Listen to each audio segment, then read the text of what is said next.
चला, बोर्ड दिसतोय ना सगळ्यांना? Yes, सगळ्यांना sir. बोर्ड दिसतो? Very good.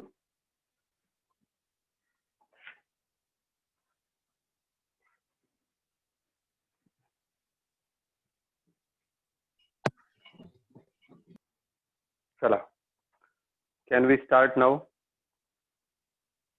उचलून येत आहेत मंडळी?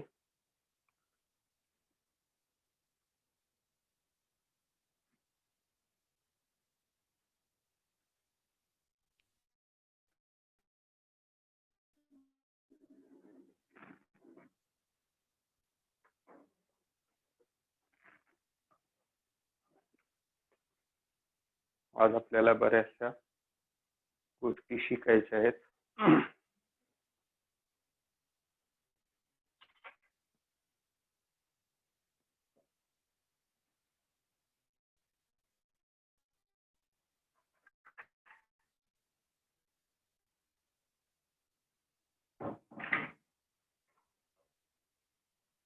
बोर्ड सगळ्यांना दिसतोय का? बोर्डवर लिहिलेलं काही दिसतंय का? सांगा बरं. हो सर, दिसतंय. Come on. हो सर, दिसतंय. काय लिहिलंय? काय दिसतंय सांगा, वाचा.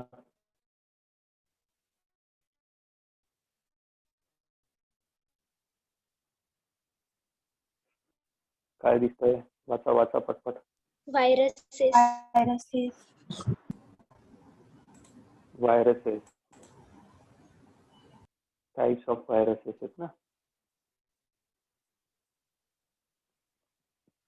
चला,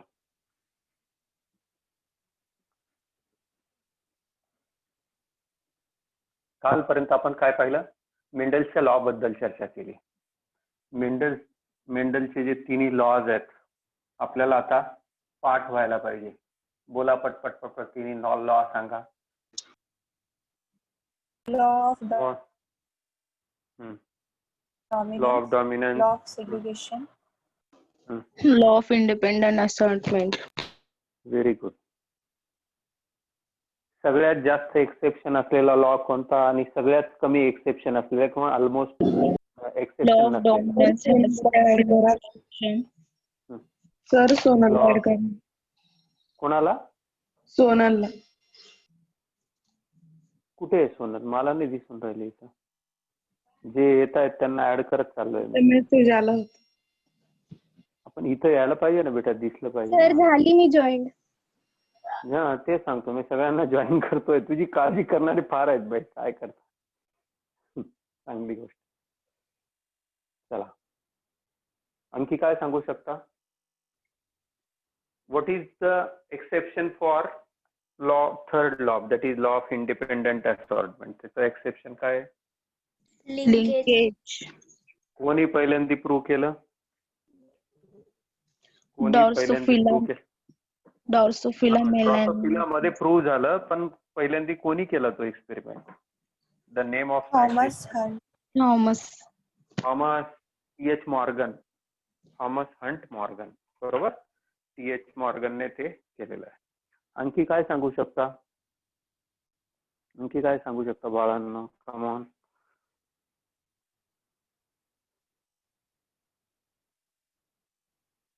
आणखी काय सांगू शकता? It requires dihybrid cross to prove law of independent.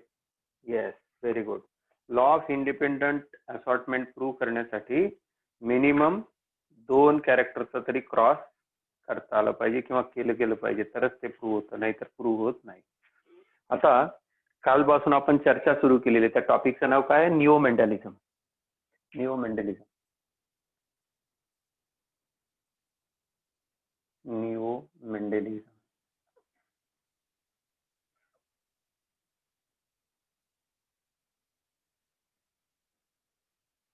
किंवा यालाच आपण काय म्हणतो? Deviations from Mendelism. Typical Mendelism मधले डेव्हिएशन्स. इकडचा पार्ट काल आपण लिहिला होता, इकडचा पार्ट लिहिला होता, इकडचा पार्ट लिहितोय आता. याला आपण म्हणतो इंटरजेनिक इंटरॅक्शन. यांना आपण काय वर्ड यूज करतो? इंटरजेनिक इंटरॅक्शन, काल याची हेडिंग दिलेली होती आपण, intergenic interaction. Okay, intergenic interactions मध्ये याला आपण काय म्हणतो, non allelic interaction. This is also called as non allelic interaction. Non allelic interaction.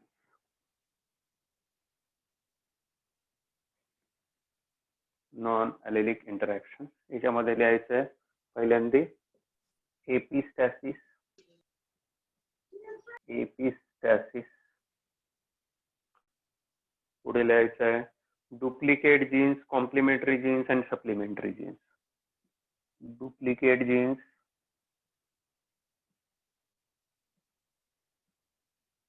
Complementary jeans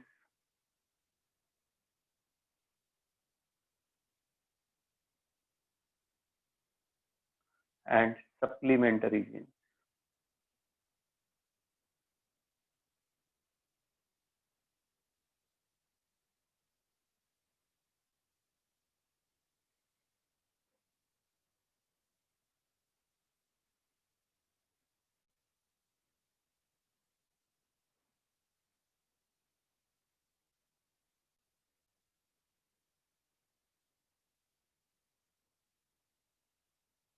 आता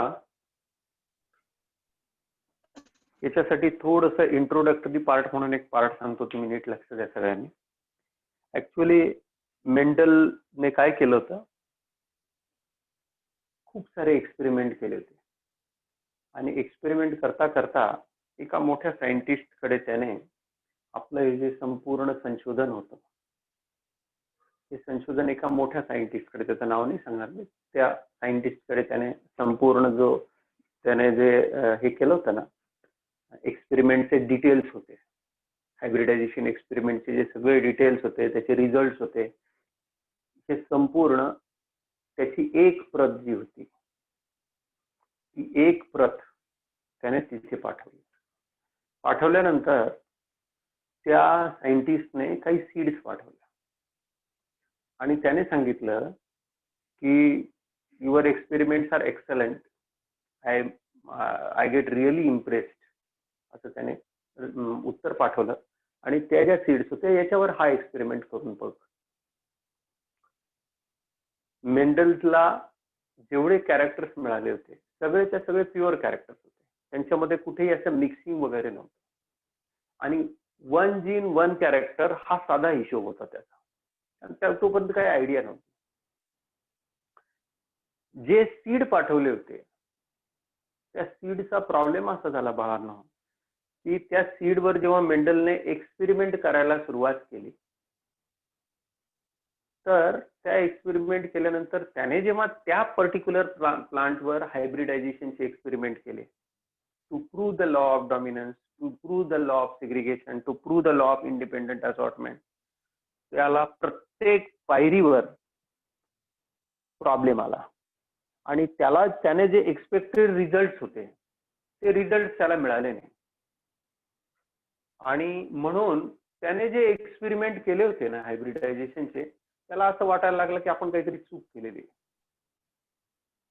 आणि याच्यामुळे Mendel at the age of 62 she died.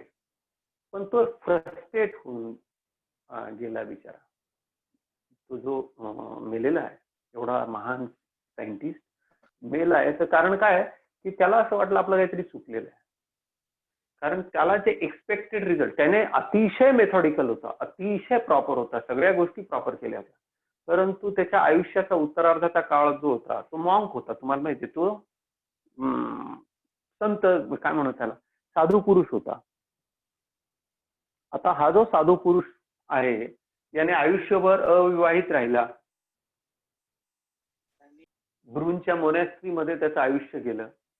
हे संपूर्ण त्याचं आयुष्य, त्याचं जे शेवटचं जे आयुष्याचा पार्ट आहे ना, त्याला असं वाटत होतं त्याने त्याचा पाठपुरावा कदाचित केला असता, पण त्याला जेव्हा या सायंटिस्टने पाठवलेले ज्या सीड्स होत्या त्याच्यामध्ये त्याला जे एक्सपेक्टेड रिझल्ट होते, त्याने जे लॉज मांडण्याचा प्रयत्न केला होता, त्याचे कन्क्लुजन्स जे काढले होते, ते कन्क्लुजन्स त्याला त्या प्लांटमध्ये दिसले नाही. आणि म्हणून बरेचदा अनेक लोकांचे मतांतर आहे त्याच्या बाबतीत. परंतु त्यावेळेला तो नाराज झाला, मनातनं तो हादरला. त्याला असं वाटलं आपण काहीतरी चुकीचं तर नाही केलेलं, किंवा आपल्याकडून आपण प्रॉपर तर सगळं केलेलं आहे. आणि मग म्हणून त्या गोष्टीचा त्याने पाठपुरावा केला नाही आणि शेवटी तो ही डाईड. तर कधी एखादी स्टोरी जी असते ना ती सॅड पण असते. आणि without recognition he died and his work rediscovered after 16 years. तुम्ही विचार करा, 1884 साली 1884 ला तो मेला.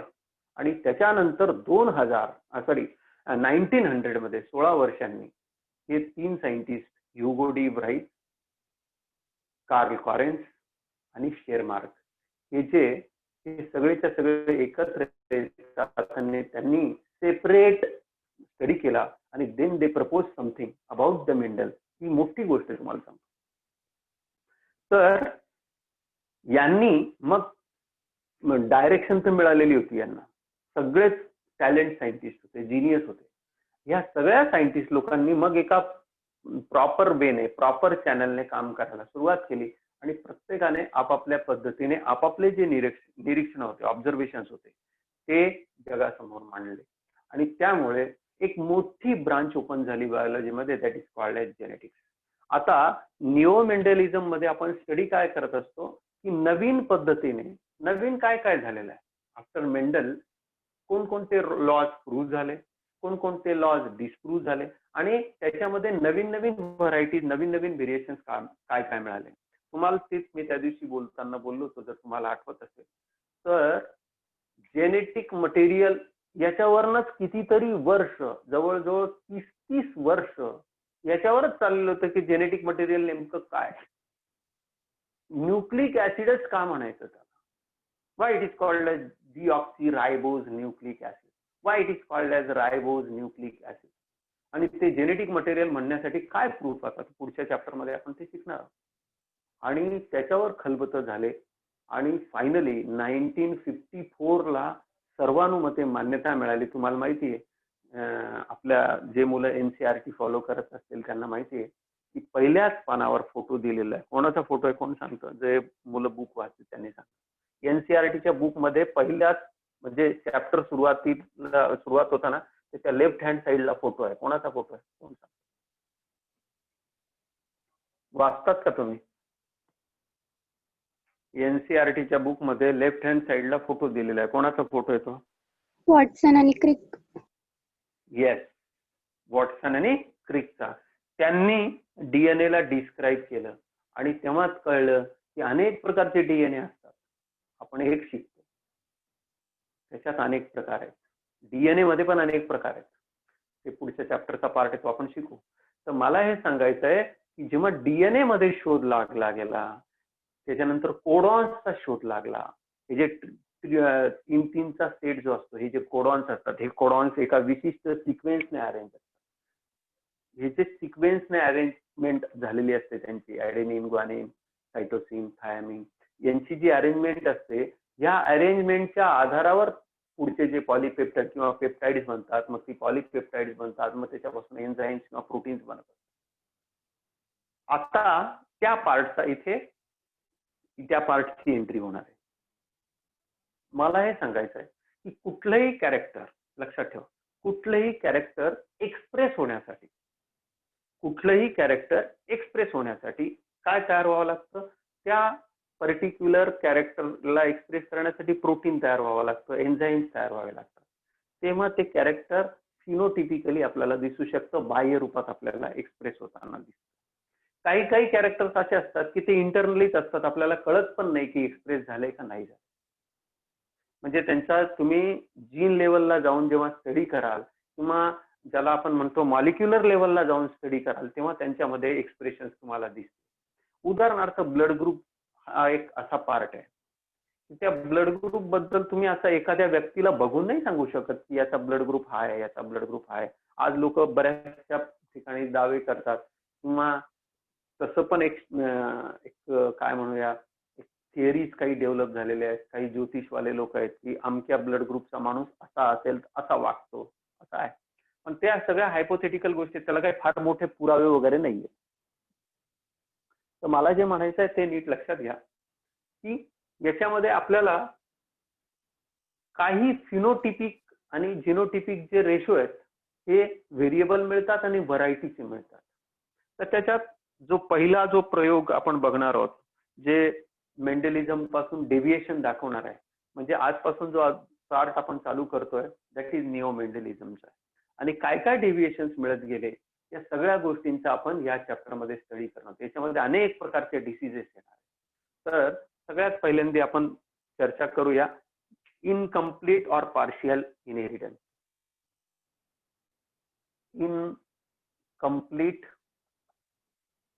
और पार्शियल इनहेरिटेंस.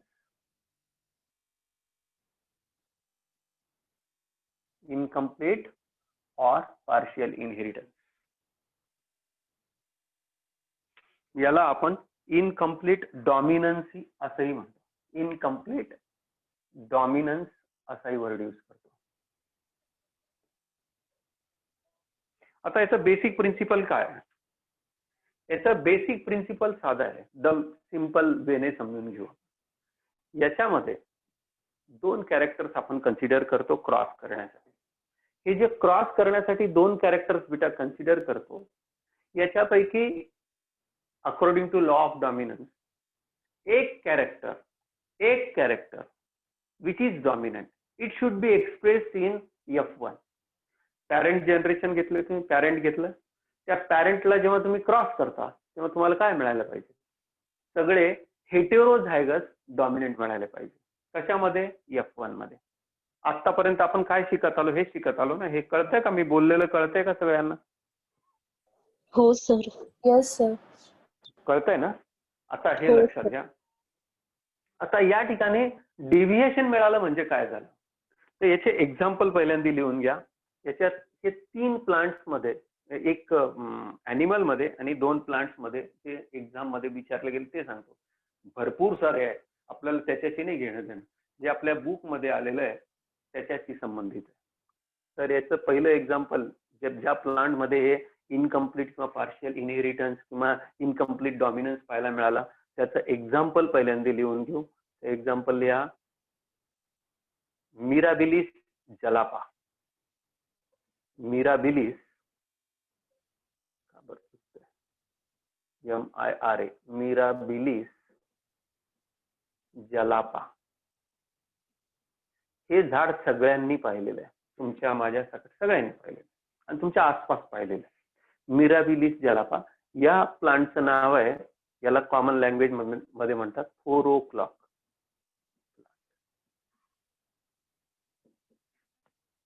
आणि याच्यावर एक्सपेरिमेंट करणारा जो सायंटिस्ट होता त्याचंही नाव लिहून घ्या, ह्युगो डी व्राईस याने एक्सपेरिमेंट करून याला प्रूव्ह केलेलं आहे. Hugo de Vries, Mirabilis jalapa 4 o'clock plant. तुम्ही सगळ्यांनी एक अतिशय पातळ असं फुल सगळ्यांनी पाहिलेलं आहे आणि निळ्या व्हरायटी मध्ये असतं. कधी कधी पांढरे पण असतात आणि कधी कधी पिंक पण असतात, रेड पण असतात. असे हे असे असतात. पाहिलंय का? सगळ्यांना आठवतं का? तुम्ही कधी आठवतंय का मी जे सांगतोय ते? हो सर. हो सर. 4 वाजता फुलं येतात म्हणून याला 4 o'clock प्लांट म्हणतात. हे जे असतं ना, हे 4 वाजता येणारं फुल आहे. असं सर्वसाधारण फुल असतं आणि छोटस झाड असतं. It is you can say it is just like a हर्बच्या साईजचं एक प्लांट असतं. 4 वाजता याला फुलं येतात म्हणून याला 4 o'clock प्लांट म्हणतात. आणि याचं वैशिष्ट्य असं आहे की याला जनरली ऑर्नामेंटल प्लांट म्हणून याला केलं जातं. पेरू देशाचं हे राष्ट्रीय हे आहे. पेरू नावाचा जो कंट्री आहे त्या कंट्रीचं हे नॅशनल फ्लॉवर सारखं किंवा ऑर्नामेंटल फ्लॉवर म्हणून त्याला खूप मोठी मान्यता दिली. तर मिराबिलिस जलापामध्ये हे पाहायला मिळतं आपल्याला, इनकम्प्लीट और पार्शियल इनहेरिटन्स. दुसरं एक्झाम्पल आहे स्नॅपड्रॅगन फ्लावर. स्नॅपड्रॅगन ट्री मध्ये प्लांट मध्ये आपल्याला पाहायला मिळतं. फ्लावर लिहिण्याचे प्लांट लिहा. आणि याचं सायंटिफिक नेम आहे अँटीरायनम मेजस. अँटीरायनम सॉरी सवय पडली आहे. अँटीरायनम मेजस. MAJUS आहे का बघा एकदा. अँटीरायनम मेजस इज अनदर एक्झाम्पल. आणि तिसरं एक्झाम्पल जे आहे दॅट इज अंडाल्युशियन फ्लावर. हे फाउल्स. अंडाल्युशियन फाउल्स. अंडाल्युशियन फाउल्स. फाउल शब्दाचा अर्थ होतो कोंबड्या.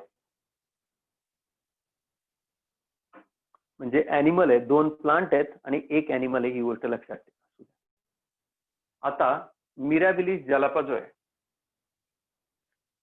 या मिराबिलिस जलापामध्ये जेव्हा एक्सपेरिमेंट केला गेला तेव्हा जो एक्सपेरिमेंट झाला नीट लक्ष द्या. याच्यामध्ये रेड फ्लावर घेतलं गेलं बाळांनो ऍज अ डॉमिनंट प्लांट म्हणून, आणि याला क्रॉस केलं गेलं व्हाईट फ्लावर येणाऱ्या प्लांट बरोबर.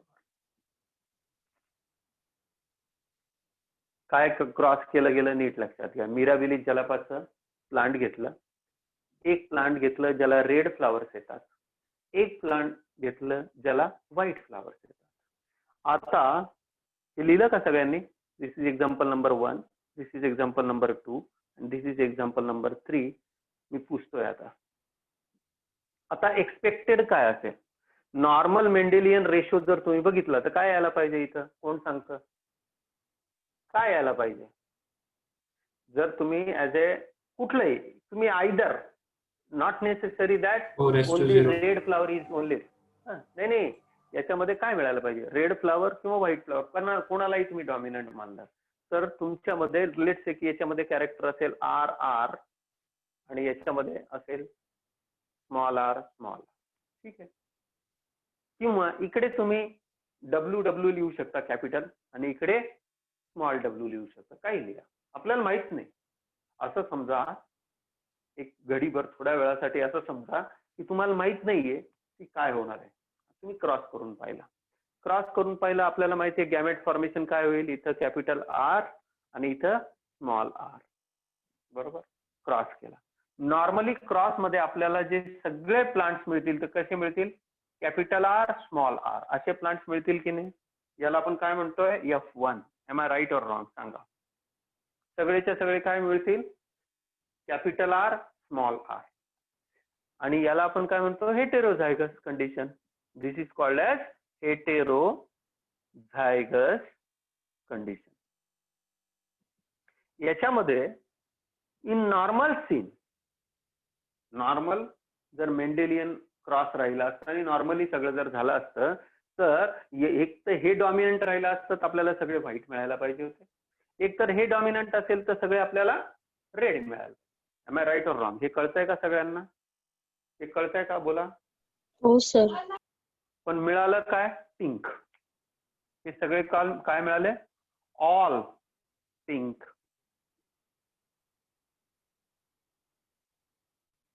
हे जेव्हा मिळालं तेव्हा ह्युगो डी व्राईट जो होता तो शॉक झाला. त्याला असं वाटलं इथे मेंडलच्या नियमाप्रमाणे तर काही झालं नाही. मग आतापर्यंत जी मान्यता होती, मेंडलच्या आधी काय मानत होते लोक की कॅरेक्टरचं ब्लेंडिंग होतं, ब्लेंडिंग मिक्सिंग होतं. मग तसंच तर नाही झालं इथं. तसंच तर झालं नसेल. मेंडल तर आतापर्यंत सांगत होता किंवा मेंडलचे मीच लॉ शोधून काढले, मीच त्याचे सगळं एक्सपेरिमेंट्स वाचले. मग हे काय झालं हे बघून त्याला धक्का बसला. मग काय केलं असेल त्याने? Capital R small r pink जे होते त्यांना आपसात क्रॉस केला. याला आपण काय वर्ड यूज करतो? सेल्फिंग. काय केलं याने? सेल्फिंग. आता इथे कॅपिटल R गॅमेट बनेल, स्मॉल r गॅमेट बनेल. सिमिलरली कॅपिटल R गॅमेट बनेल, स्मॉल r गॅमेट बनेल. आता याला युनिट स्क्वेअर जर मांडून आपण याचं केलं तर किती सोपं आहे बघा. कॅपिटल आर स्मॉल आर याच्यापैकी कुठल्याही प्लांटला तुम्ही मेल किंवा फिमेल म्हणू शकता. लेट्स से की this is female, this is male plant. Capital R small R, ratio काय मिळेल? Capital R capital R capital R small R capital R small R small R small R. आता हे जेव्हा plant त्याने check केले तेव्हा त्याला काय रेशो मिळाला बघा, काय दिसलं त्याला. 1 प्लांट रेड असं लिहितो विथ रेड फ्लावर. दुसरं प्लांट, दुसरे 2 plant, Two 2 plants. Plant with pink flower, pink flower.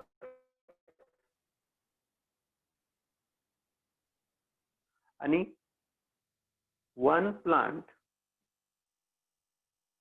With white flower. मग बोला. 1:2:1. 1:2:1. 1:2:1. याला तुम्ही म्हणू शकता ना, इट इज डिव्हिएटेड. डिव्हिएट झाला असं म्हणू शकता की नाही तुम्ही? तुम्हीच विचार करून सांगा मला. Is this deviation or not? Normally इथे काय यायला पाहिजे होता रेशो? कोण सांगतो? जर नॉर्मल डॉमिनंट कॅरेक्टर राहिलं असतं तर या ठिकाणी रेशो एक्सपेक्टेड काय होता? What was the expected ratio? बोला. 3:1 आला पाहिजे होता. काय यायला पाहिजे होता? Very good. काय यायला पाहिजे होता? 3:1 आला पाहिजे होता. पण रेशो आला का? तो नाही आला. R you getting? समजताय सगळ्यांना? रेशो तो मिळाला नाही. बरोबर आहे ना? म्हणजे तो रेशो मिळाला नाही. नॉर्मली रेशो पाहिजे होता 3:1. नॉर्मली रेशो मिळायला पाहिजे होता. Expected ratio was 3:1. But now we have got this kind of ratio. मग याच्यामध्ये हे जे here we came to conclusion. असा आता प्रश्न असा आला की असं का झालं? त्याचं अनालिसिस केलं पाहिजे ना. Why this kind of condition has been formed or has been seen in this plant, particular plant, Mirabilis जलापामध्ये किंवा अँटीरायनम मेजस मध्ये अशा प्रकारचं कॅरेक्टर का मिळालं? तर याचं सायंटिस्ट लोकांनी एक्सप्लेनेशन दिलेलं आहे. याचं एक्सप्लेनेशन असं आहे बाळांना, हे मी पुसतोय.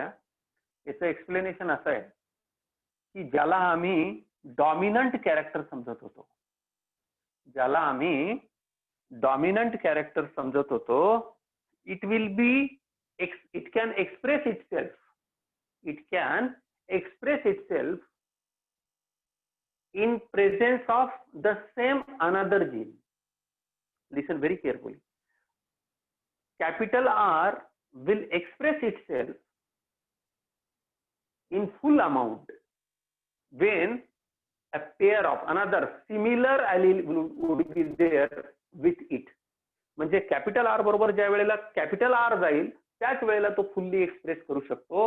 अदरवाईज तो फुल्ली एक्सप्रेस करू शकत नाही.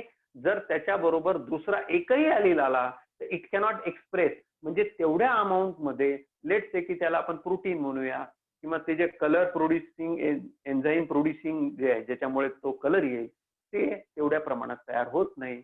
म्हणजे त्यालाच आपण काय म्हणतो की कम्प्लिटली डॉमिनंट नाहीये. म्हणून याला आपण वर्ड काय यूज करतो? Incomplete dominant.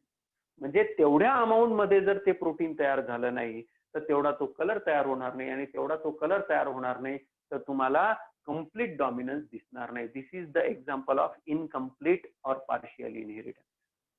सिमिलर अशाच पद्धतीने तुम्हाला मी सांगितलं, हे आणखी कुठे पाहायला मिळतं? असेच फ्लावर्स असतात, dragon flowers.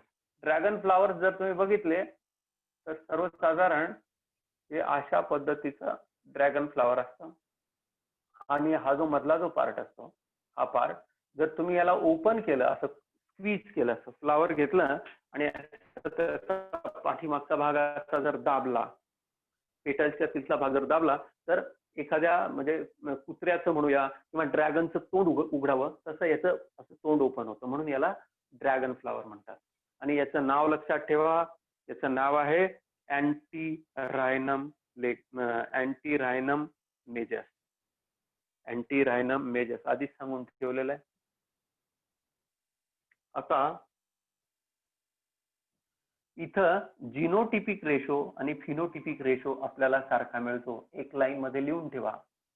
In case of incomplete dominance genotypic and phenotypic ratio are similar. लिहून ठेवा. जिनोटिपिक आणि फिनोटिपिक रेशो सिमिलर मिळतो. पुढचं एक एक्झाम्पल आहे ॲनिमल मध्ये, बर्ड मध्ये, that is अंडाल्युशियन foul.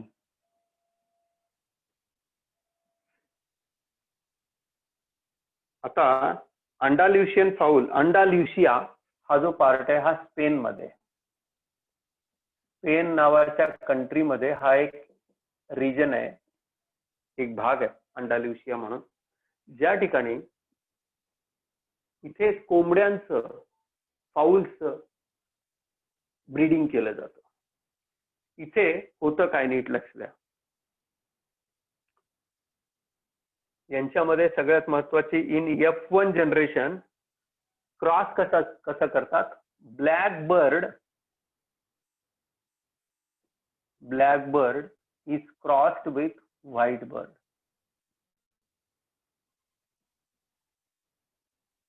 Black bird is crossed with white bird आणि रिझल्टंट बर्ड जो असतो F1 मधला,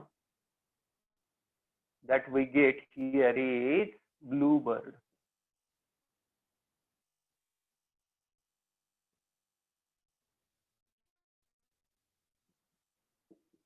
आणि हे सगळ्यात आधी या भागामध्ये सापडलं म्हणून याला आपण म्हणतो अंडाल्युशियन फाऊल.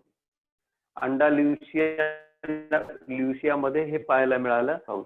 म्हणजे ब्लॅक बर्ड जेव्हा आपण क्रॉस करतो किंवा ब्रीड करतो, याच्याबरोबर मीटिंग घडवतो व्हाईट बर्ड बरोबर, त्यावेळेला आपल्याला काय मिळतात, सगळे bird in F1 generation blue मिळतात. बघा या दोघांपासून डेव्हिएटेड आहे. जेव्हा आपण ब्लूचं ब्लू बरोबर क्रॉस करतो, ब्लूचं ब्लू बरोबर क्रॉस करतो, तेव्हा F2 जनरेशन मध्ये आपल्याला काय मिळतात, वन ब्लॅक, जसं मी मगाशी बोललो तसंच, वन ब्लॅक, वन व्हाईट आणि 2 ब्लू मिळतात. समजलं का?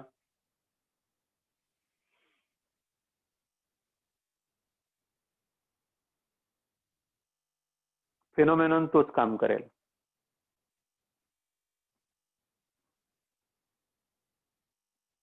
कमॉन, कळतंय का हे? हो सर. Yes, sir. एक्झाम्पल म्हणून याला लक्षात ठेवा. याच्यावर काही फार क्वेश्चन्स येणार नाही, पण आपल्याला एक्झाम्पल, ऍज अ एक्झाम्पल म्हणून माहिती पाहिजे.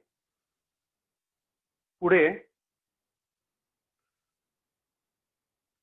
आणखी जर ऍडिशनल एक्झाम्पल ह्युमन बिंग्स मध्ये जर बघायचे असतील तर एक आणखी एक्झाम्पल लिहून देतो. लक्षात ठेवायचे तर ठेवा, नाही लक्षात ठेवले तर काही फार अडचण नाहीये. पण ऍज ए स्टुडंट म्हणून थोडंसं लेफ्ट राईट पण माहिती पाहिजे, थोडंसं इकडचं तिकडचं पण माहिती पाहिजे की काय याचा सिग्निफिकन्स आहे. तर टे अँड सॅक्स नावाचे डॉक्टर होऊन गेले. त्यांच्या नावाने एक आजार आलेला आहे, टे सॅक्स डिसीज. टे sacks disease.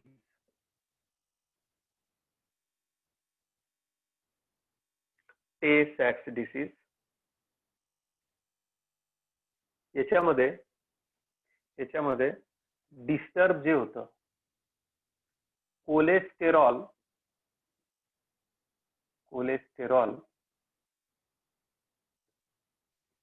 It is cholesterol related problem. Insufficient amount मध्ये तयार होत असतं आणि त्यामुळे याच्यात सगळ्यात मोठा जो प्रॉब्लेम येत असतो दॅट इज, एक मिनिट मी तुम्हाला त्याचं वर्ड, मी एक्झॅक्ट वर्ड सांगतो.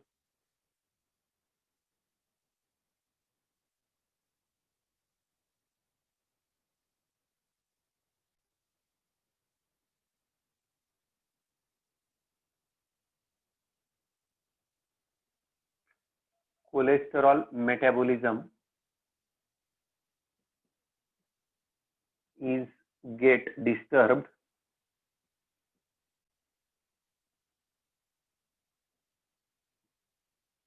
and brain related disorder तयार होते. brain related disorder तयार होते. आता हे इंटरनल सगळं दिसणार आहे. एखाद्याच्या बॉडीमध्ये असं का झालं त्याचं कारण आहे. त्याचं कारण असं आहे की इनकम्प्लीट डॉमिनन्स मध्ये नॉर्मली काय असतात सगळे. आता इथून पुढे थोडासा तुमच्या बुद्धीला हलवणारा पार्ट सुरू झालेला आहे. हा जो पार्ट आहे ना इथून पुढचा पार्ट, हा नीट लक्ष दे, एकदम अटेंटिव्ह राहिले तर तुम्हाला कळेल बघा. नॉर्मल सीन मध्ये जेवढे वाईल्ड हा शब्द इथून पुढे माझ्या तोंडात नाही येणार आहे, वाईल्ड जीन्स असतात. Wild genes are always dominant genes. आता नवीन वर्ड आला, कन्फ्यूज होऊ नका. वाईल्ड जीन काय प्रकार आहे? वाईल्ड जीनचा अर्थ होता की जो ऑलरेडी नेचर मध्ये विथ स्टार्ट जो जीन प्रेझेंट होता एका पर्टिक्युलर कॅरेक्टरसाठी. लिसन व्हेरी केअरफुली.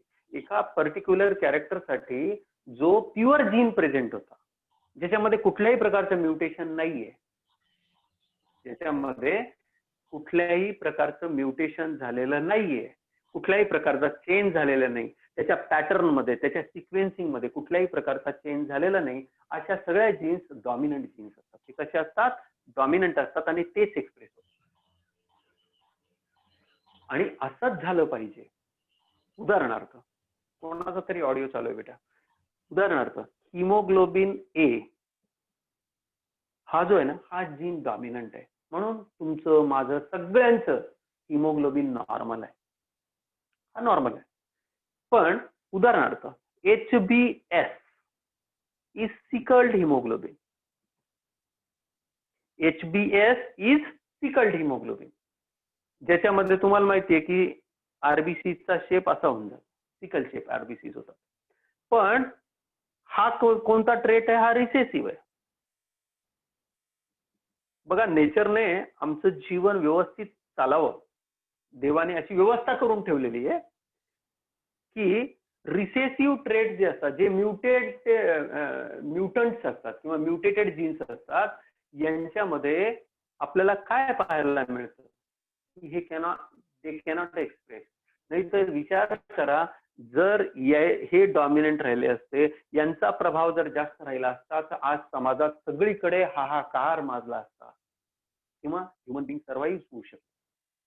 मग मॅक्सिमम जीन्स कोणते असतात? जे डॉमिनंट असतात आणि चांगले जीन्स असतात, पॉवरफुल वाईट जीन जे असतात ते कसे असतात? ते express in the next generation आणि तेच सिलेक्ट केले जातात. म्हणून समाजातलं आजारपण कमी. म्हणजे जेवढे नॉर्मल जीन्स आहेत, जे बॉडीला, तुम्हाला, आम्हाला सगळ्यांना जगायला, सगळ्या प्राण्यांना जगायला, सगळ्या ऑर्गॅनिझम्सला जगायला जे जीन्स चांगले आहेत, पॉवरफुल आहेत, डॉमिनंट आहेत, तेच एक्सप्रेस केले जातात. आता हे कंडिशन काय आहे? ते सॅक्स डिसीज मध्ये होतं काय की इथं इनकम्प्लीट डॉमिनंट असल्यामुळे जेवढ्या प्रमाणात कोलेस्टेरॉलचं मेटाबॉलिझम बॉडीमध्ये झालं पाहिजे तेवढं होत नाही. त्यामुळे कोलेस्टेरॉलचं डिपॉझिट, एक्स्ट्रा डिपॉझिशन ब्रेन मध्ये होतं आणि त्यामुळे जो ऍव्हरेज इंटेलेक्ट असला पाहिजे, जो बुद्धी असली पाहिजे, तो येत नाही. आणि तो जो सफरर असतो, ज्या व्यक्तीला, ज्या बाळाच्या जीवनामध्ये हा डिसीज येतो, तो नॉर्मल राहत नाही. आणि it is again genetic disorder, Mendelian genetic disorder याला आपण म्हणत असतो. तर याच्यामध्ये असं होतं. असंच काही लोकांना तुम्ही ऐकलं असेल, सगळ्यांच्या बाबतीत नाही म्हणणार, पण जे डायग्नोज झालेले आहेत, ज्यांच्यामध्ये निदान झालेले आहेत, एक आणखी कंडिशन असते, त्या कंडिशनचं नाव लिहून ठेवा. याच टाईपची कंडिशन आहे, that is called as familial hypercholesterolemia. Familial hypercholesterolemia. काही लोकांच्याकडे, काही फॅमिलीजमध्ये, सगळ्या फॅमिलीजमध्ये नाही, काही फॅमिलीजमध्ये हायपर कोलेस्ट्रॉल, जास्त कोलेस्ट्रॉल असणं हा प्रॉब्लेमच आहे. तिथे पण प्रॉब्लेम याच गोष्टीचा आहे, फक्त तिथे टे सॅक्स डिसीज नाही म्हणत त्याला, याला वेगळी, दिस इज अ डिफरंट कंडिशन. याच्यामध्ये काय होतं की याच्यामध्ये लहान मुलं, लहानपणी तुम्ही ऐकलं ना, कधीतरी ऐकलं असेल, वाचण्यात आलं असेल, 18व्या वर्षी 20व्या वर्षी हार्ट अटॅक आला at the age of 18 to 20 years heart attack आला आणि हार्ट अटॅक येऊन तो मुलगा किंवा ती मुलगी मेली. लक्षात. तर why this has been happened? Because of the hypercholesterolemia. म्हणजे याच्यात कोलेस्टेरॉलची लेवल प्रमाणापेक्षा जास्त झाली, त्यामुळे नॅरोईंग झालं. तुम्हाला माहिती आहे ॲथेरोस्क्लेरोसिस होतं, आणि ॲथेरोस्क्लेरोसिसमुळे कोरोनरी आर्टरी मध्ये ब्लॉक तयार झाला आणि त्यामुळे हार्ट अटॅक. बघा, आणि समजा जर हे लोक वाचले तर त्यांना मिडल एज मध्ये, जवळजवळ 30-35 मध्ये यांना जोरात हार्ट अटॅक येतो, आणि त्यामुळे डॉक्टर लोक सतत, लक्षात ठेवा, आपल्याला माहित नसतं कोणाचं काय आहे, म्हणून लिपिड प्रोफाईल नावाची एक तपासणी असते, LIPID प्रोफाईल. याच्यामध्ये कोलेस्टेरॉलच्या सगळ्या तपासण्या केल्या जातात, ट्रायग्लिसराईडच्या केल्या जातात, cholesterol, good cholesterol, bad cholesterol, या सगळ्यांबद्दल चाचण्या करून रिपोर्ट डॉक्टरला दिला जातो, आणि डॉक्टर त्याच्यावरून कन्क्लुजन काढतात whether this family or this family member is suffering from this kind of condition. हे तो त्याच्या डोक्यात शंका येते. डॉक्टर म्हटल्यानंतर, पोलीस म्हटल्यानंतर शंका आल्या पाहिजे, आणि तेव्हा तो ह्या जर गोष्टीचं निदान झालं तर मग त्याला लाईफ टाइम कोलेस्ट्रॉल लोअरिंग औषधं घ्यावे लागतात, कोलेस्ट्रॉल जे लो करू शकतात. I hope you got this concept completely. तर याच्यामध्ये इनकम्प्लीट डॉमिनन्स, तर याचं कारण काय, इथे पण डिस्टर्ब काय होत असेल, हीच कंडिशन आहे. कोलेस्ट्रॉलचं जे नॉर्मल मेटाबॉलिझम झालं पाहिजे, कोलेस्ट्रॉलचं जे नॉर्मल मेटाबॉलिझम लिव्हरमध्ये येऊन झालं पाहिजे, आणि एक्स्ट्रा कोलेस्ट्रॉलचं रिमूव्हल झालं पाहिजे, किंवा काही ठराविक पार्ट्स मध्ये डिपॉझिशन झालं पाहिजे, ते ब्लड व्हेसल्स मध्ये डिपॉझिट होतात, आणि त्यामुळे या सगळ्या कंडिशन्स तयार होतात. तर एक्स्ट्रा इन्फॉर्मेशन म्हणून हे सांगितलं. पुढचा जो पार्ट आहे त्याच्यासाठी अतिशय तुमच्या सगळ्यांचा आवडता पार्ट असेल तो, आय होप, आणि दॅट इज कोडॉमिनन्स.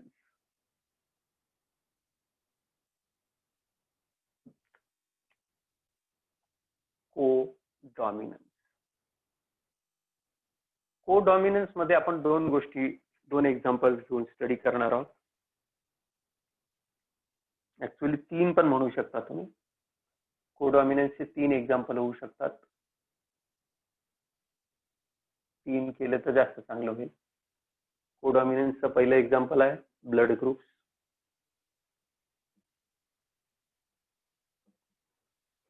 दुसरं एक्झाम्पल तुम्ही लिहू शकता, second example could be sickle cell anemia, and third one coat color in cattle. हे 3 एक्झाम्पल्स आपल्याला कोडॉमिनन्सचे स्टडी करायचे. Blood groups, sickle cell anemia आणि कोट कलर इन कॅटल. कोडॉमिनन्सचा अर्थ पहिल्यांदा समजून घ्या. जसं इनकम्प्लीट डॉमिनन्सचा अर्थ आपण समजून घेतला. What is the meaning of incomplete dominance? One character which is supposed to be the dominant, it cannot express itself in F1 generation. That is called as incomplete dominance. Normally, if we consider that this character is dominant over this character, that character should be expressed in F1 generation. If it is not expressing itself, then we consider that condition is an incomplete dominance. Now, in case of codominance, the scene is different. What happens in codominance? In codominance, two characters, they express themselves. That means one character cannot mask, cannot cover the another character. Both the characters express themselves and we get that kind of phenotype. लक्षात येतंय तुमच्या? मला जे म्हणायचं आहे की दोन्हीच्या दोन्ही कॅरेक्टर जेव्हा स्वतःला एक्सप्रेस करते, आपण म्हणतो ना तुम भी बडे मैं भी बडा, बरोबर आहे की नाही? अशा पद्धतीची जेव्हा कंडिशन येते त्याला आपण काय म्हणतो? कोडॉमिनन्स. आता याच्यासाठी एकदम कॉमन एक्झाम्पल जे मी आधी शिकवलेलं आहे त्याला फार वेळ न घालवता आपण त्याच्यावर येऊ. नॉर्मली आता तुम्हाला जेनेटिक्सच्या पॉइंट ऑफ व्ह्यूने जे मी शिकवलं होतं तेव्हा तुम्हाला किती कळलं होतं मला माहित नाही, पण आता तुम्हाला नीट समजून घ्यायचं आहे की याचे प्रत्येक कॅरेक्टरसाठी आता ब्लड ग्रुप हे कशा कशाचं एक्झाम्पल आहे? Blood group is a example of codominance and multiple allelism. Blood group is example of codominance जो लिहिलेला आहे ऑलरेडी. मल्टिपल ॲलेलिझमचं पण एक्झाम्पल आहे मी आता तुम्हाला जेव्हा पुढे शिकवेल तेव्हा तुम्हाला लक्षात येईल. Multiple allelism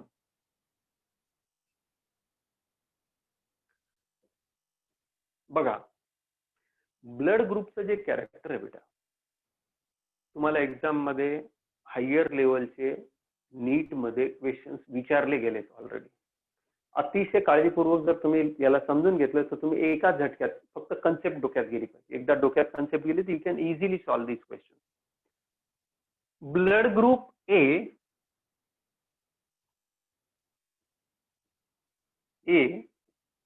blood group B, blood group A B आणि ब्लड ग्रुप ओ या प्रकारच्या सिस्टीमला आपण एबीओ ब्लड ग्रुप सिस्टीम म्हणतो. This is called as ABO blood group system which is discovered by, बोला सायंटिस्टचं नाव तुम्हाला माहिती आहे आता, विच इज डिस्कवर्ड बाय, काय नाव होतं सायंटिस्टचं? कार्ल लँडस्टीनर.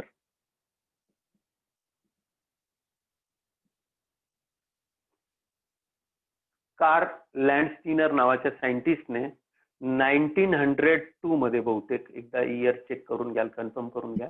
1901 का? यांनी blood group system find out केली. नंतर त्यांचे जे दोन शिष्य होते, काय नाव होतं त्यांचं सांगा? त्या दोन्ही शिष्यांचं नाव सांगा ना मला. स्टर्ली आणि डी कास्टॅलो.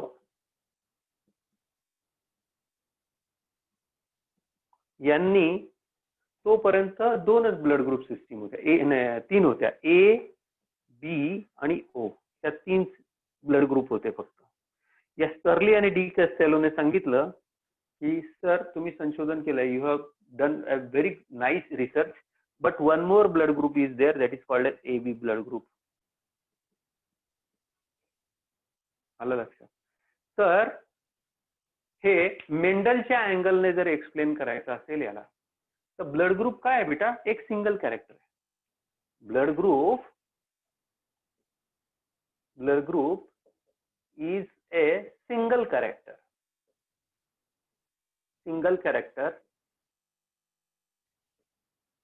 but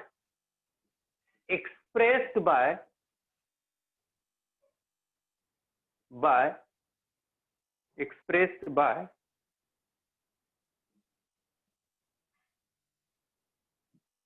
more than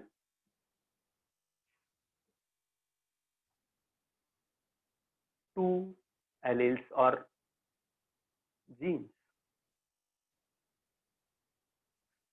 याला कंट्रोल करण्यासाठी हे कॅरेक्टर एक आहे, नीट लक्ष द्या. कॅरेक्टर एकच आहे, काय? Blood group. पण याला एक्सप्रेस करण्यासाठी एकापेक्षा जास्त जीन्स काम करत असतात, एकापेक्षा जास्त ॲलिल्स काम करत असतात. म्हणून it is the example of multiple allelism. How? That we will see in a minute. Just see here. आता जेव्हा आपण आता ब्लड ग्रुप कसा डिसाइड केला जातो? Suppose this is RBC. आपण साईडने बघतोय. आरबीसी जेव्हा साईडने बघतो तेव्हा आपल्याला अशी दिसते. याला आपण काय वर्ड यूज करतो? Biconcave shape. त्याला आपण काय म्हणतो? इकून पण वाकलेली, इकून पण वाकलेली. या शेपला आपण काय म्हणतो? Biconcave shape. आणि आरबीसी नॉर्मली जेव्हा आपण असं करतो तेव्हा हाही त्याचं मध्ये नॉच असते, डॉनेट शेप असते मध्यभागी. जसं आपण काय म्हणतो, तुम्ही त्याला काय करता ना, मेदूवडा सारखी असते, मध्यभागी खड्डा असतो. मेदूवड्याला आरपार छिद्र असते, आरपार छिद्र नसतं. एवढी गोष्ट लक्षात ठेवा. आता याच्या आत काय भरलेलं असतं? याच्या आत भरलेलं असतं इथं हिमोग्लोबिन. इथे काय भरलेलं असतं? हिमोग्लोबिन. किती मुलांना माहिती आहे व्हाय आरबीसी लुक्स लाईक दिस? कोण सांगतं? ज्या मुलांना मी शिकवलेलं ते सांगा बरं. आरबीसीचा शेप असा कशामुळे झालेला आहे? बोला बोला बोला, कमॉन. रेखा सांगेल. रेखा, व्हाय आरबीसी लुक्स लाईक दिस? बाय कॉन्केव शेप कशामुळे आलेला आहे आरबीसी ला असा? अनन्या, सोच के रखो. आरबीसी का इस तरह का शेप क्यों है? व्हाई RBC is by concave in shape? That's my question. Come on, बोला. Can I expect answer from you? It needed flexibility to squeeze through capillaries. Gas exchange tissue occurs in capillaries.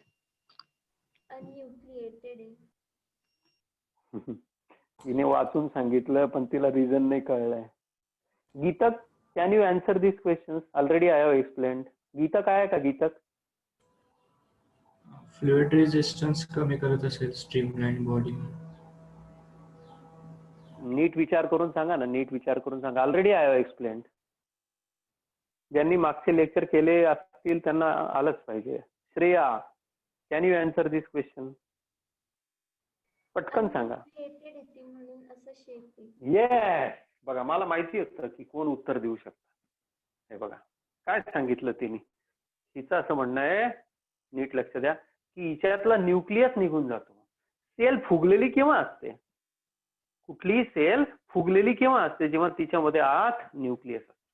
जर हा nucleus निघून गेला तर न्यूक्लियसची जागा खोल जाईल ना, न्यूक्लियसचा खड्डा पडतो. गंमत म्हणून विचारलं तुम्हाला. It is not the part of our discussion नाव. पण हा जो पार्ट आहे हा या ठिकाणी तुम्हाला माहिती आहे की over the period of maturation, जेव्हा ह्या मॅच्युअर होऊन ऍक्च्युअली ब्लड मध्ये येतात त्यावेळेला सुरुवातीला यांच्याकडे न्यूक्लियस असतो आणि जसं जसं यांचं मॅच्युरेशन होतं, मॅच्युअर होतात आणि ब्लड मध्ये ऍक्च्युअली फंक्शनिंग होतात या, त्यावेळेला या ई न्यूक्लिएटेड होतात. काय होतात बेटा? E nucleated. आणि ह्या ई न्यूक्लिएटेड झाल्यामुळे यांच्यामध्ये न्यूक्लियस नसतो आणि न्यूक्लियस नसल्यामुळे यांचा शेप बाय कॉन्केव्ह होतो. समजलं सगळ्यांना? या आता जस्ट क्युरियोसिटी म्हणून तुम्हाला सांगितलं, लक्षात आहे का? त्यासाठी सगळ्यांनी लक्षात ठेवा, न्यूक्लियस नसतो. RBCs they do not have nucleus, म्हणून त्यांचा शेप तसा आहे. तर ह्या आरबीसीचा त्या सरफेसवर जो अँटीजेन प्रेझेंट असेल, लिसन व्हेरी केअरफुली, या आरबीसीच्या सरफेसवर निरनिराळ्या प्रकारचे अँटीजेन्स प्रेझेंट असतात. या आरबीसीच्या सरफेसवर जो अँटीजेन प्रेझेंट असेल तो जनरली त्या पर्सनचा ब्लड ग्रुप मानला जातो. त्यांना मी तुम्हाला डिनोट करण्यासाठी दाखवतोय, दीज आर ऑल अँटीजेन्स. आरबीसीच्या सरफेसवर जर ए अँटीजेन प्रेझेंट असेल, हे सगळं ए तुम्ही लिहू शकता, सगळे पूर्ण सरफेस भर असतात, एका ठिकाणी नसतात, पूर्ण सरफेस भर असतात. हे पूर्ण सरफेस भर जर एक एक्झाम्पल म्हणून सांगतो, एवढे सगळे इतके नका काढू तुम्ही 4च काढले 6च काढले तरी चालते. तर हे संपूर्ण सरफेस भर जे अँटीजेन प्रेझेंट असतील, अँटीजेन काय, it is a kind of protein. या सेलला रिप्रेझेंट करण्यासाठी एक याच्यामध्ये एक विशिष्ट प्रकारची आयडेंटिटी देण्यासाठी याच्याकडे एक अँटीजेन असतो. जो अँटीजेन या सेलच्या सरफेसवर असेल, जो अँटीजेन या सेलच्या सरफेसवर असेल, तोच त्या पर्सनचा ब्लड ग्रुप असेल. That will be the blood group of that person. समजा ए अँटीजेन आहे तर ब्लड ग्रुप काय असेल, ए. कळतंय सगळ्यांना? सिमिलरली जर या ठिकाणी बी असेल, सिमिलरली इथे बी असेल, लेट से बी असेल,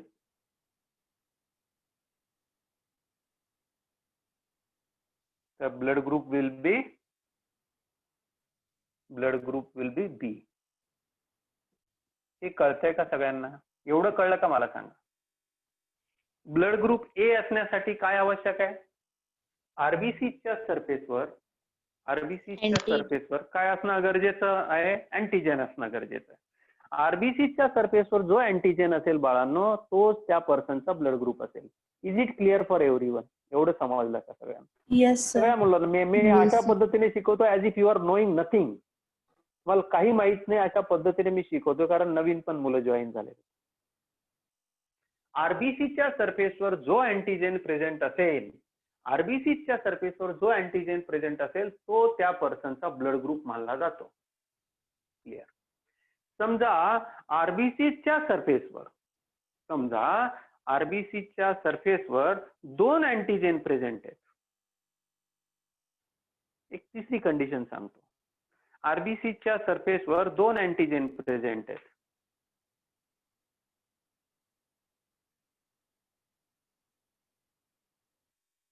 दोन अँटीजेन प्रेझेंट आहेत. कोणकोणते अँटीजेन आहेत? अँटीजेन ए आहे, अँटीजेन बी आहे. अँटीजेन ए आहे, अँटीजेन बी आहे. दोन्ही आहेत. ए आहे, बी आहे, ए आहे, बी आहे. अशा पद्धतीने पूर्ण अँटीजेन आहेत. तर अशा वेळेला त्या पर्सनचा ब्लड ग्रुप आपण काय मानून चालू? माझा ब्लड ग्रुप येतो, ब्लड ग्रुप ए बी. त्याला आपण काय मानतो बाळांनो? Blood group A B. समजलं? म्हणजे ब्लड ग्रुप आपल्याला कसे मिळाले? Blood group A, blood group B, blood group A बी.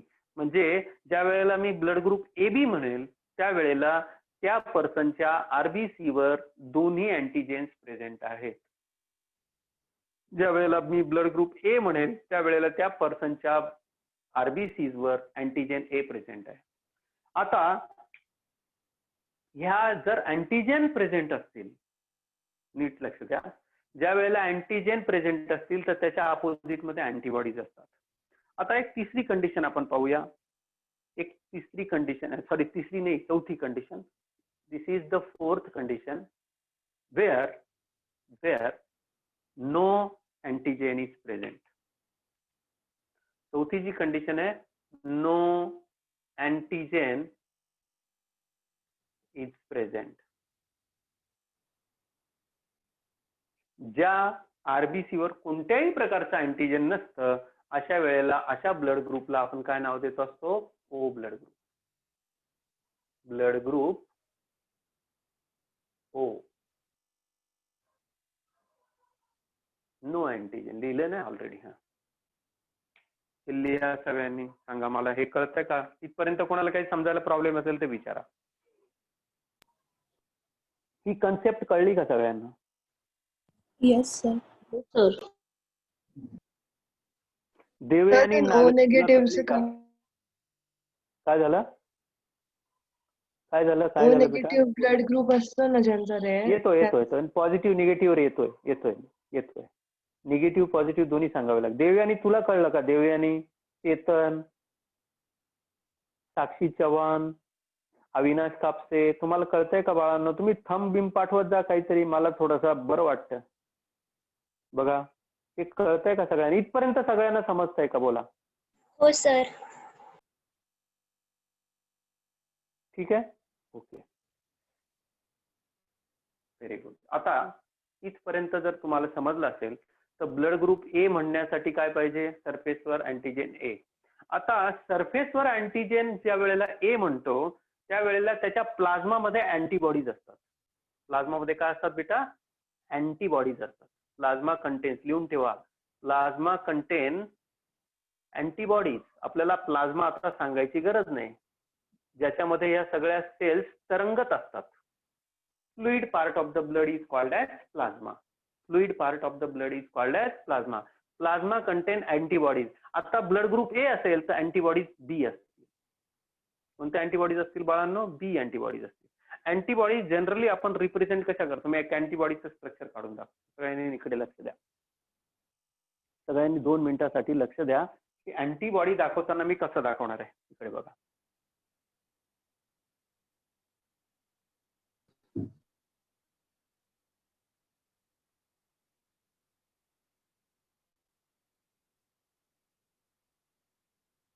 बघा, तुम्ही पण काढून घेतलं तरी चालेल. या अँटीबॉडीज सर्वसाधारण अशा शेपच्या असतात. या ब्लड मध्ये सतत फिरत राहतात, त्या वॉच ठेवत असतात कंटिन्युअसली. नीट लक्ष द्या. स्नेहा आहे का, Sneha, Sneha are you there? Sneha Kshirsagar का कनेक्शन लूज झालं ते.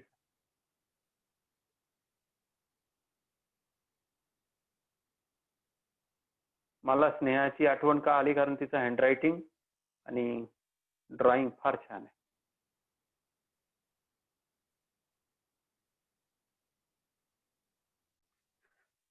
एक टिपिकल स्ट्रक्चर असतं अँटीबॉडीजचं. या अँटीबॉडीज प्लाझ्मामध्ये असतात आणि पूर्ण ब्लडभर फिरत राहतात, वॉच ठेवत असतात. कशासाठी असतात?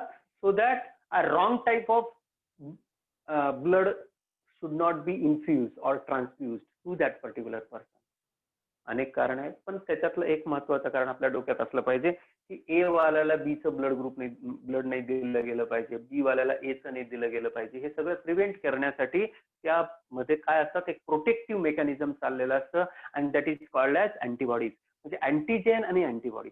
जे अँटीजेन आरबीसीवर प्रेझेंट असेल त्याच्या एक्झॅक्टली अपोजिट अँटीजेन, त्याच्या एक्झॅक्टली अपोजिट अँटीबॉडी ब्लड मध्ये असेल. म्हणजे ब्लड ग्रुप बी असेल तर इथं अँटीबॉडीज कोणत्या असतील, बोला, अँटीबॉडीज कोणत्या असतील, ए. म्हणजे ज्या वेळेला आपण एखाद्या पर्सनचं म्हणतो की ब्लड ग्रुप बी आहे तर त्याच्याकडे अँटीबॉडीज काय असतील, ए. जर एखाद्या पर्सनचा ब्लड ग्रुप ए आहे तर त्याच्याकडे अँटीबॉडीज काय असतील, बी. बरोबर? म्हणजे blood group B antibody A, blood group A antibody B. आणि ज्या वेळेला ब्लड ग्रुप ए बी असेल तर हे एकमेकांना नष्ट करू शकत नाही, म्हणून या अशा लोकांकडे no antibodies. No antibodies found in plasma. Plasma मध्ये कोणत्याही प्रकारच्या अँटीबॉडीज नसतात ब्लड ग्रुप ए बी वाल्यांच्या. ब्लड ग्रुप ओ मध्ये कंडिशन पुढची आहे आणि that is antibody A and antibody B, both are present. काय नाहीये ह्या ब्लड ग्रुप वाल्याकडे, काय नाहीये बेटा, काय नाहीये, अँटीजेन नाहीये, नो अँटीजेन. येतंय लक्षात? म्हणजे ब्लड ग्रुप म्हणण्यासाठी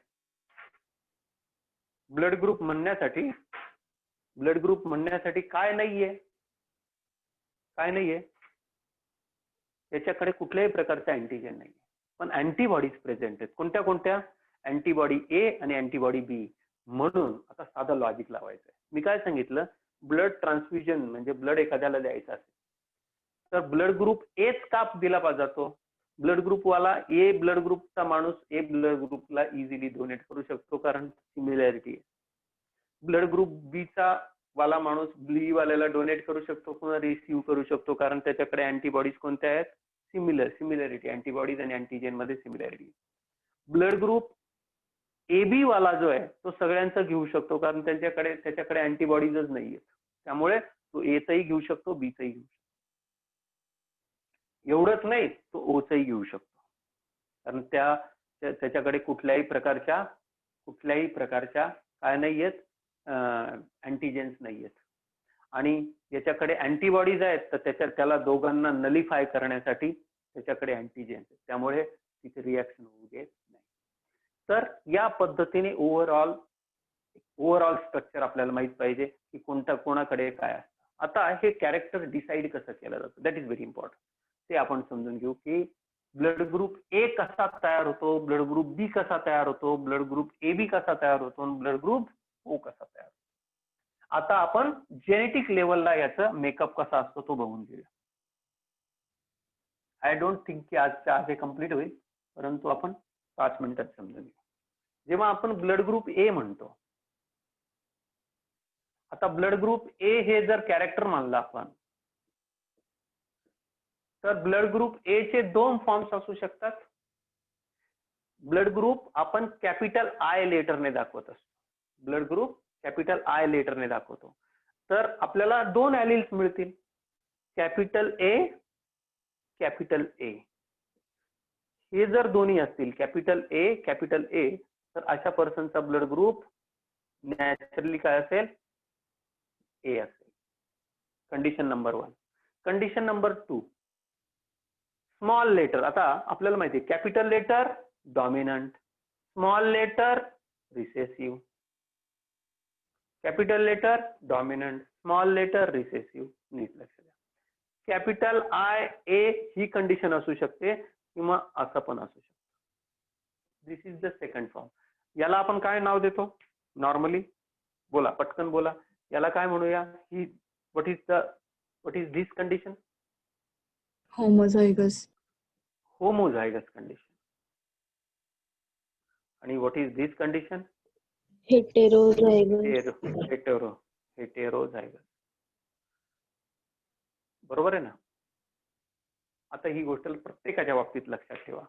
सिमिलरली ब्लड ग्रुप बी, सांगा त्याचे जिनोटाइप्स. ब्लड ग्रुप बी,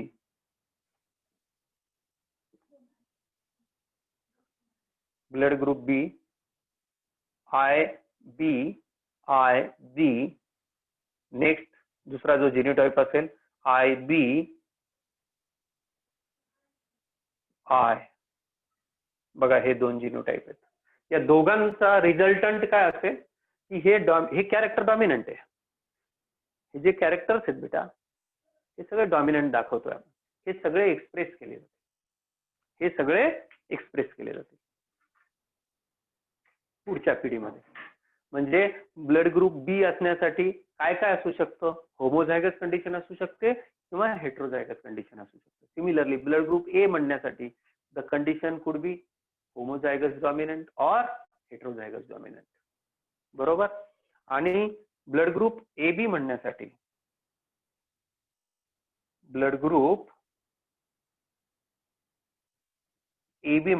काय पाहिजे? Capital I A, capital I B. आणि ही एकमेव कंडिशन असते बाळांनो. ही एकमेव कंडिशन असते. This is called as कोडॉमिनन्स.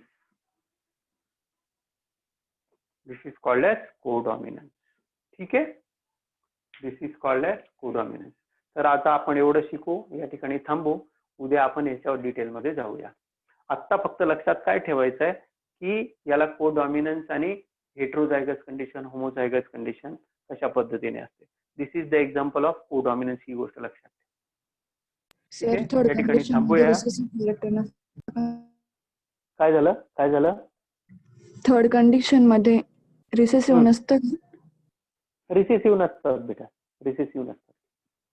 Only dominant characters are selected.